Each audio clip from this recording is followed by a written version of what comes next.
Hello everyone, bringing you a video today which is a follow-up to the video I made looking at the carriers for the C3 protective mask. And what we're having a look at in this video is the protective mask itself. So we have a couple of Canadian C3s to have a look at and a Dutch issue example as well.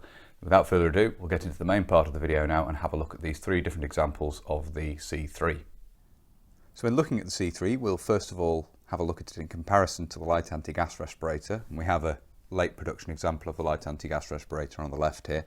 On the right we have an example of the C3 dating from the 1970s, and you can see here the C3 has a lot more in common with the light anti-gas respirator, at least outwardly, than other respirators which were developed to replace it. So it's more of a gradual incremental step away from the light anti-gas respirator design than a quantum leap forward, but it is nevertheless a very effective design and it does have some marked improvements over the light anti-gas respirator. So externally here you can see that the eyepieces are very similar. The exhale valve is quite similar. We have a mesh on the C3 here, replacing the multiple holes around the edge there. So a different design, but very similar. The front section there is threaded, as you can see. Originally intended, as I understand, to attach a microphone. Whether that was actually the case in service, I'm not sure, particularly with the C3. And you can see the method of attachment of the exhale valve is the same on each. It's actually with a wire covered with a piece of tape. And the same is true of the canister attachment as well. That is fitted with a piece of wire and taped over.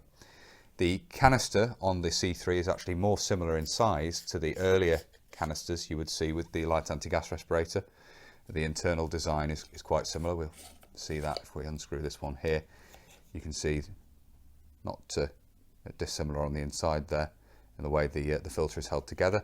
The canister is held together, and similar size of the intake on the outside of face of the canister there. Obviously the earlier light anti-gas respirator canisters were more close to this in terms of size. This of course is an NBC canister, an NBC filter, slightly different than the contents you would find of the light anti-gas respirator canisters, and they are interchangeable. I'll show you the light anti-gas respirator canister will fit in the C3, as you can see there, and of course vice versa. So the thread for fitting these is a direct copy. So it's the same 60mm thread for both respirators, as opposed to the 40mm thread that was becoming more common across NATO protective masks or respirators or gas masks, whatever you want to call them at the time. Unfortunately, this C3, just a note here, is beginning to deteriorate. The rubber is going particularly around the housing there for where the canister attaches on. You can see we actually have a hole that's developed at the top there, so the rubber is deteriorating, so we need to be quite careful with this. So I will be as careful as I can when we're looking at this.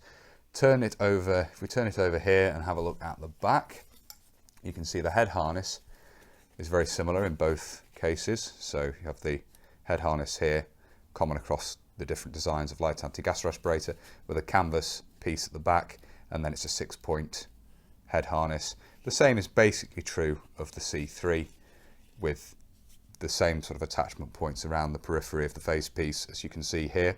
The actual elastic attaches in a very different manner on the C3. We can see here on the light anti-gas respirator, the buckles are riveted in place on the outside edge. You can see that there's a bit of reinforcing there where these are riveted on. On the C3, the rubber has a moulded piece which then slots through the buckle itself. So the buckles are removable by squeezing this rubber and forcing it back through the buckle. So you can see it almost forms a T-piece if we look at it like that, which is how the buckles are attached around the periphery. The buckles work in a very similar manner. They're a very similar design in the way they lock the elastic off, and then the excess is a slightly improved system on the C3.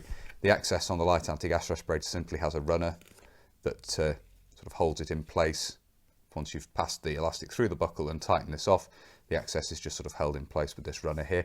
There is actually a little buckle on the C3, which you can see here, which means you can make sure that that excess elastic is then secure and out of the way and not flapping around. So a slight improvement there in the head harness. Also in the materials used, as you can see, this head harness on the C3 has a nylon duck headpiece at the back rather than the cotton canvas which we have on the light anti-gas respirator. The biggest design change really overall can be seen inside. Just be careful turning the harness over the top there so we can see clearly inside the two of these. The light anti-gas respirator is just an open face piece, as you can see here. Just move that out of the way. Fold that forward. There we go. Fold it forward again. Just an open face piece, and you can see down in the side here the non-return valve, which is just a rubber washer that sits on this spigot here, and that obviously allows you to draw air in through the canister, and when you breathe out that is forced closed and you exhale through the exhale valve at the front here, directly in front of the mouth. So this has nothing really to direct air, well there is nothing to direct air over the eyepieces in an attempt to keep them from fogging up. There is a slightly different design inside the C3 here. You have an oral nasal cup, and the idea of this is it prevents your humid exhale breath from coming into contact with the eyepieces. So this presses up around the nose and mouth. When you exhale, this has formed a seal within the face piece, and the moist air is driven out through the exhale valve without contacting the eyepieces. In addition to that, obviously you need to draw air into this, so there is a second non-return valve. There is a non-return valve down here, you can see in there, hopefully, if we can get the light in there a little bit, there we go. Basically the same design as you have on the light anti-gas respirator. When you breathe in with this, the cold incoming air, or the cooler, less humid incoming air, is first drawn into the face piece and across and around, and then drawn into the oral nasal cup through this valve at the side here, which is just a miniature version of the one we have where the filter attaches, which means that when you pull the air in, it has to fill the face piece and then is drawn into the oral nasal cup. The air is breathed in, obviously becomes humid and more moisture laden, and then you breathe that air out through the exhale valve. So you're always drawing fresh air in through the face piece, which is intended, of course, to reduce the fogging of the lenses. So something of an improvement in that regard in having this oral nasal cup inside the face piece. Turning back to the front of this, just have one last look at a particular detail of this. You'll notice when comparing the two, there is a distinct triangular section on the bridge of the nose of this face piece, I guess you could say, for the C3, which is absent on the light anti-gas respirator. My understanding with this is that this is a derivative or a legacy of the civilian duty respirator face piece moulding, and that this was actually developed from that. The face pieces are very similar between the light anti-gas respirator and the civilian duty respirator, and this formed the boss where the exhale valve will be fitted on the civilian duty respirator. Obviously it's just a vestigial element of that design here. That's my understanding of this. I'm happy to be corrected on that because I've read that somewhere in the past and now cannot find the source, unfortunately, but that's my understanding for why you have this triangular section. I can't see it being of any purpose for fitting the oral nasal cup or anything inside. Not very clear in there. I can't see this forming any particular purpose inside there. As you can see, it doesn't seem to form part of the mechanism for attaching the oral nasal cup. So my understanding of the explanation for this is that sort of legacy feature from the civilian duty respirator. And that's a comparison of these two. Obviously we've had a look at the features of the C3. There's one final thing to look at with this, which is the various stamps and markings. We'll then have a look at another Canadian example and also a later Dutch example as well. So taking a look at this, taking a look at the markings, I'll just remove the canister so I'm not dragging the canister around on that damaged section of the rubber. You can see here we have the size marking on this side, medium, and then we have GTR, which is General Tyre and Rubber, and the date there of 1976, so that's the manufacturer and that's the date underneath. So that's the date the face piece was manufactured. You can then see we have another date, if I can show this clearly enough here. You may be able to see 78 there. I believe this is the date of final manufacture actually stamped on the tape when this was assembled, put together with all the components added on and attached to the face piece itself. So don't believe there are any further markings on this. So you've got those very simple markings giving the size, the manufacturer and the date on that side there. Have a quick look at the canister as well.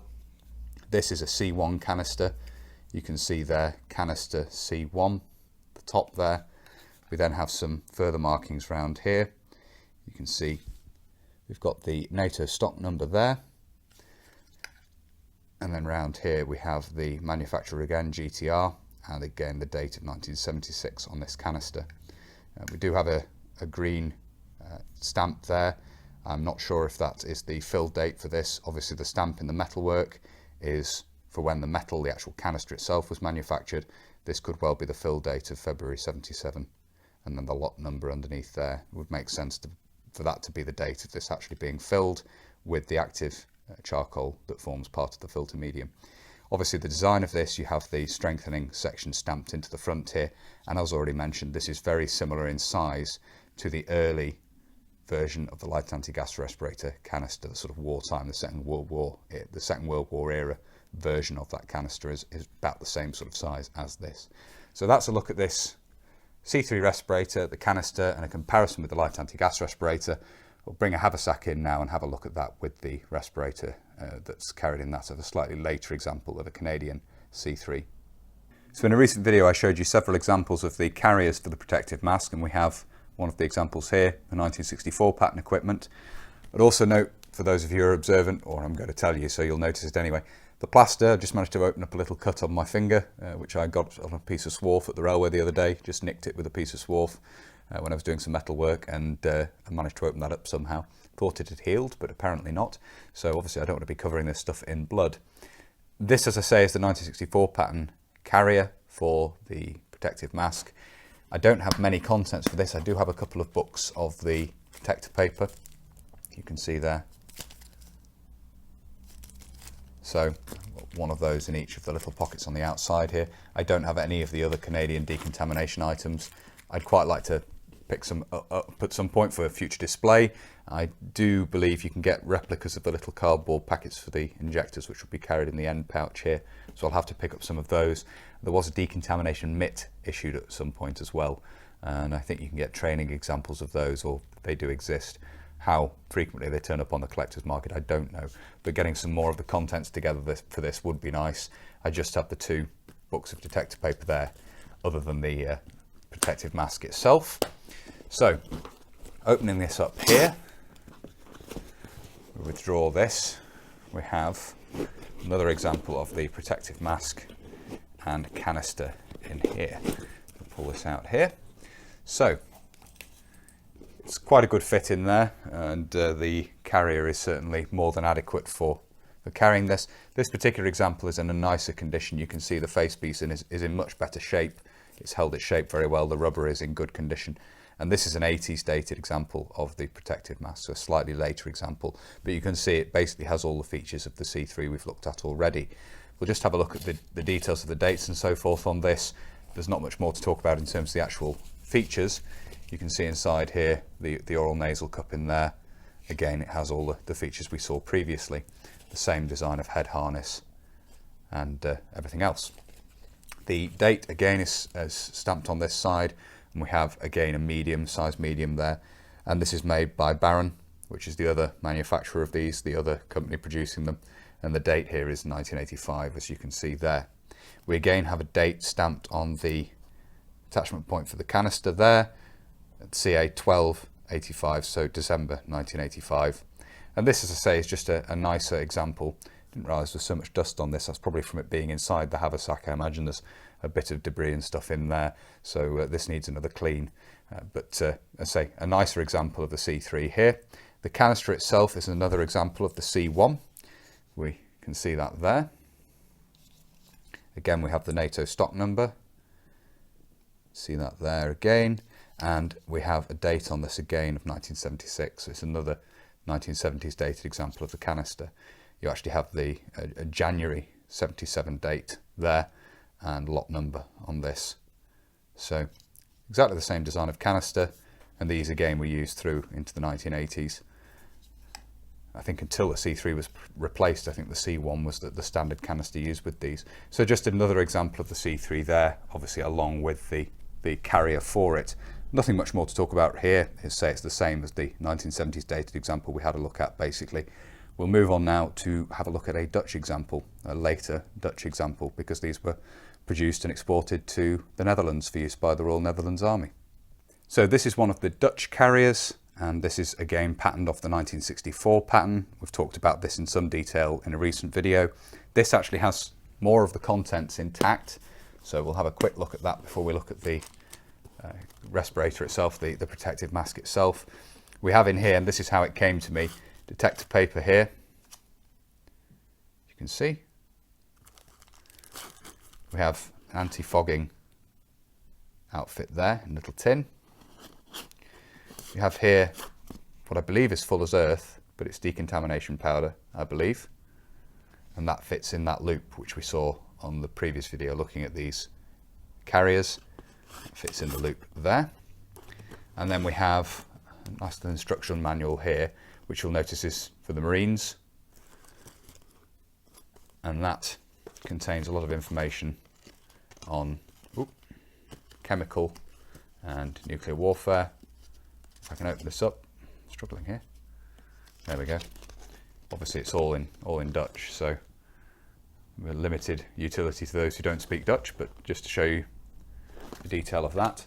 Obviously the front cover has the NATO standard markers for contamination, the triangle markers there, and then various details here.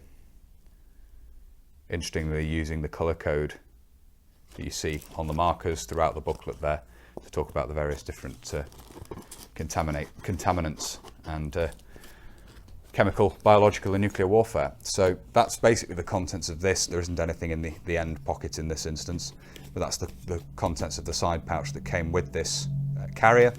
We'll open this up now and have a look at a late example of the Dutch version of the C3. I'll pull this out here. Canister is removed from this one just for storage. So my understanding is that the earlier Dutch examples, and this has definitely picked up stuff from being in the haversack, so that definitely needs a clean. That's since having put this back in the haversack in the carrier that's happened, so there must be something in the bottom of the carrier that I've not noticed previously, but never mind, we can talk about it nevertheless. I believe the earlier examples of the Dutch C3s were basically per the Canadian design. This is basically modified to Dutch requirements, so you have a different cover for the exhale valve here, as you can see, distinctively Dutch design. It's clamped in place with a metal clamp, as you can see. The same is true for the housing for the canister there as well, clamped in place with a metal clamp there. You can see here the date and the size on the side. This is a size small and the date of 88 there, so this is a late production example, and again the manufacturer Baron. Inside it's basically the same. There's a difference again to the exhale valve there at the front, you can see. We get this harness out of the way, we can have a look inside. That peeled out of the way, so you can see the difference in the exhale valve there. You have this mesh over that. We have the same non-return valve for the intake there. Get the light in there, you can see, and then we have the non-return valve over this side, as you can see, to draw air into the oral nasal cup. So basically the standard C3 with this modification to the exhale valve and the way that these parts are attached. The canister itself is another C1, if I remember correctly. I think it is marked as such. Oh no, sorry, this is a Dutch marked example, so it's an M69 filter. And you have a date here of 1971 in this instance. And you can see we again have the lot number and so forth on the side there. We don't actually have a date stamped in green around the edge. And this came with the rubber bungs, which could be used with these. So you have one for the small outer hole, and then you would have one for the inside of the facepiece there to go where the intake valve is inside the facepiece. And this also comes with a, just dropped it, an aluminium cap for this end of the canister as well. So I believe the rubber bungs were used in Canadian service to a degree as well. These of course replaced the corks which had been used with the light anti-gas respirator for waterproofing during the Second World War and after. So a slightly updated version of that principle of being able to stopper the canister inside the carrier to give some waterproofing to the canister for deep wading for amphibious operations, which would make sense of course if this were indeed, you know, a marine issue, as it appears to be from the little booklet included in the side pouch that came came with this. I say the booklet did arrive with the rest of the set, so that would make sense from that point of view. So there we are, the canister, the rubber stoppers there to have a look at as well, the facepiece there, and this modification for Dutch use. And that's a look at these 3 different versions of the C3, or 2 very similar versions, just different dates, and this late production Dutch example of the C3. So that's an overview of the C3 protective mask, its various design features, obviously a comparison there to the light anti-gas respirator, which it's visually similar to, externally at least. Obviously it does have some newer features inside, the oral nasal cup and so forth. So hopefully it's been interesting having a look at this in some detail. If you have found this interesting and you'd like to see more of this sort of thing, please do consider subscribing to the channel if you haven't already. And whether you're newly subscribing or you've previously subscribed, please do make sure you hit the little bell, the notification button down below. That will of course alert you when I upload future videos. If you really like my uploads and you would like to support the channel, you can. Both Patreon and PayPal are linked down below. And a huge thank you as ever to everybody who supports the channel using those 2 methods. It really is greatly appreciated. Thank you all very much indeed. If you'd like to follow the channel on social media, you can. Facebook, Instagram and Twitter are all linked down below. And if you'd like to get in touch but you don't really use social media, there is of course an email address down there as well. That's everything for this video. So until next time, bye for now.